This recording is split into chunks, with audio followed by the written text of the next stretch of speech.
Наконец-то нормальная погода. Я сегодня выбрался в Альпы. Горы тут уже настоящие. Стартовая точка Миттенвальд. Финишная точка городок Бад Тёльц. Буду проезжать немножко Австрию. Немножко буду подниматься вверх через перевальчик в заповеднике. Должно быть очень красиво. Ожидаемое время моей велопрогулки 7 часов. Расстояние 90 километров. Самое прикольное у меня сегодня, это, конечно же, набор высоты. Поскольку это уже настоящие горы, мне нужно будет переехать через перевал. Набор высоты там чуть больше километра. Но из 90 километров моего маршрута вот этот самый набор, это, наверное, километров 10. Сейчас я буду езжать на территорию Австрии и заезжать в заповедник. И вот оттуда дорога пойдет прямиком вверх. Впереди меня постоянно проезжают какие-то люди на ЕМТБ с электромотором. Наверное, они что-то знают. Ну, посмотрим. Велик у меня не сильно тяжелый. Воду я к тому времени большую часть выпью. Посмотрим. Но картинки обещают быть очень красивыми.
Тут, конечно, потрясающе красиво. И потрясающий запах хвойных деревьев.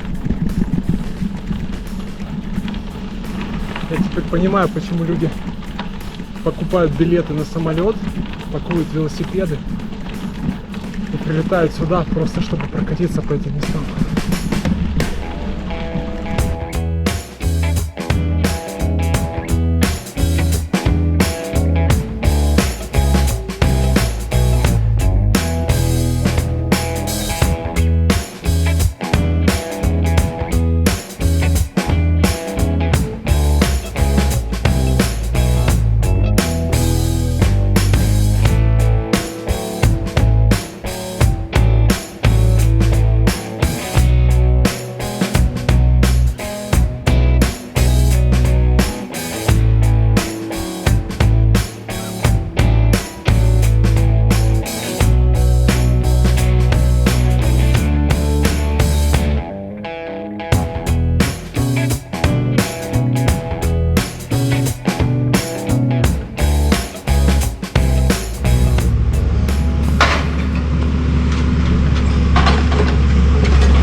Осталось еще 5 километров непрерывного подъема. Фу, очень тяжело, конечно. Я всего лишь набрался до 1390, а верхняя отметка 1800. Все время вверх. Еще 5 километров. Фу. Ну, очень красиво, конечно. Очень красиво. —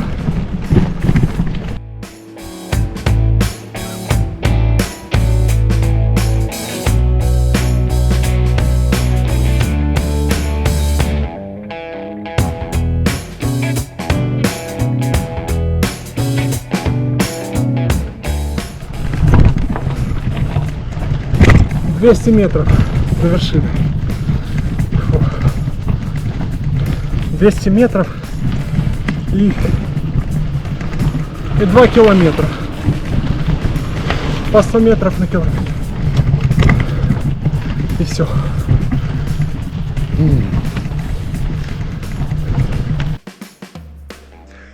А вот оттуда я поднялся. Фу.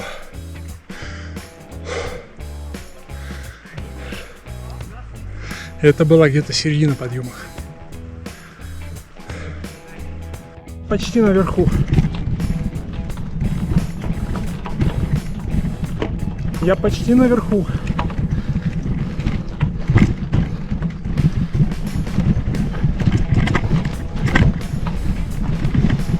Осталось 100 метров.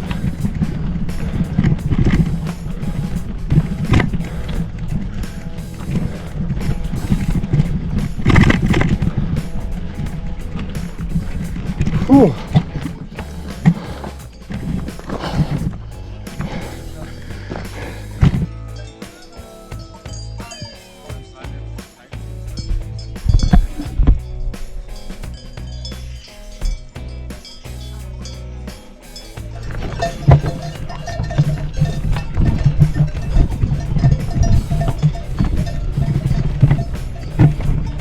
Опять музыка.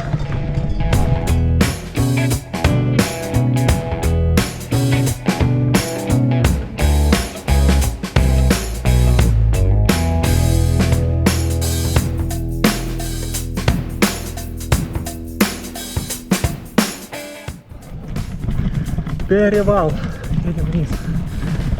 Прекрасно. Сервис. А вот сейчас надо очень осторожно. Очень осторожно.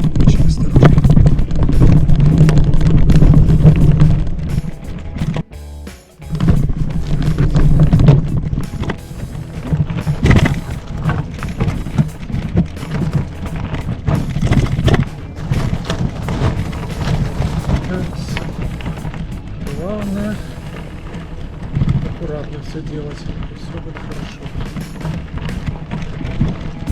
Как же хорошо работают два микроамортизатора.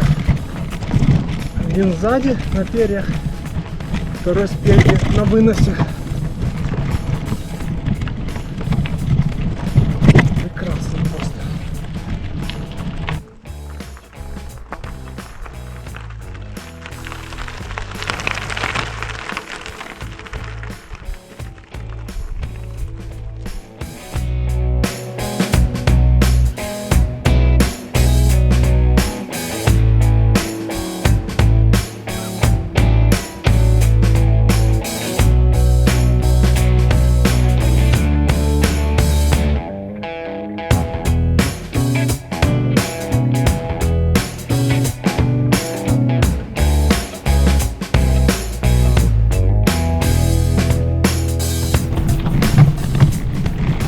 Наконец-то началась нормальная дорога. Весь этот спуск, о котором я так мечтал, когда поднимался наверх, это был не мой участок. Я, конечно, проехал по нему на своем гравеле, но это был такой типичный маунтенбайкерский участок. То есть я там именно что выживал, мне надо было аккуратно ехать, смотреть, куда еду. Все время стоять на педалях, ну такое. А рядом ездили люди на двух подвесах, и все у них в жизни было хорошо. Сейчас еду уже по чему-то более приспособленному для моего велосипеда. В принципе, он прям идеально под вот такую дорогу подходит. И осталось 50 километров до Бад Тюльца, что В сравнении с теми 20, которые я пережил несколько часов назад, это вполне не так и далеко.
Осталось 12 километров до Баттельца.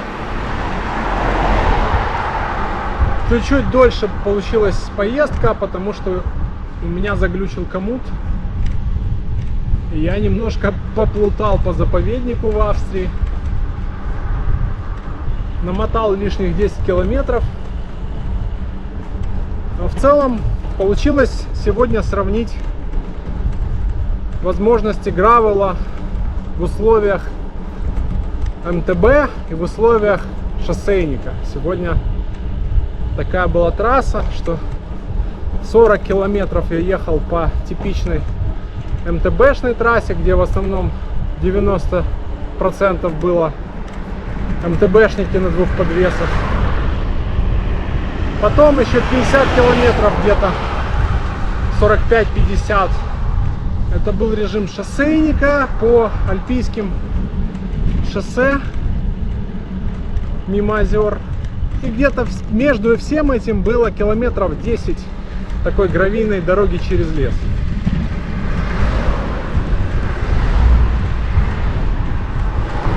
Что могу сказать? Гравийник — это как такие обычные кроссовки, в которых ты можешь бегать, если тебе хочется заниматься спортом. Ты можешь на какие-то несложные хайки пойти. Ты можешь просто в них гулять. То есть в целом это универсальный такой снаряд, который может все. На МТБшной трассе я, конечно, чувствовал себя немножечко неуверенно, но я не особо умею ездить по таким техническим трассам. Но, тем не менее, проехал нормально. Везде, где надо, смог проехать. На шоссейной трассе было очень прикольно.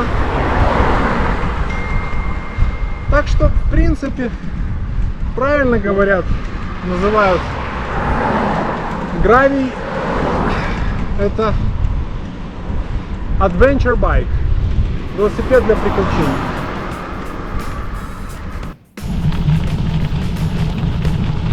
Солнце уже за горами, нужно быстрее ехать.